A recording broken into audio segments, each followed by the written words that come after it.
অবশেষে জাংকুকও বলে দিল সে একটা মেয়েকে খুব পছন্দ করে, মেয়েটিও তাকে অনেক পছন্দ করে। দিন শেষে জাংকুকও একটা জীবনসঙ্গী খুঁজে নিল। আসলে তাকে কি দোষ দিব, সে তো আমাদেরকে আগেই বলেছিল আমাকে একজন আইডল হিসেবে ভালোবাসো, তোমার হাজবেন্ড হিসেবে না। তবে মেয়েটি অনেক বেশি লাকি, কারণ সে জাংকুকের মতন এমন একটা জীবনসঙ্গী পাইছে। তো কিরে পাপি দলেরা, তোরা আবার কান্নাকাটি শুরু করলি নাকি?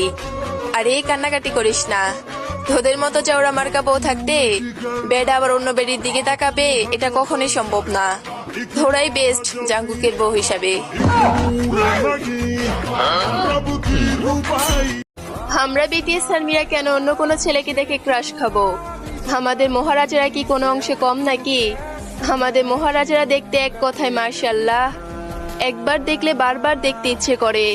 তো কই গো মহারাজাদের মহারানীরা, তোমরা আজকে আমার কমেন্ট বক্সে হাত তোলো, তোমাদের চাঁদ মাখা মুখখানি একটু দেখি।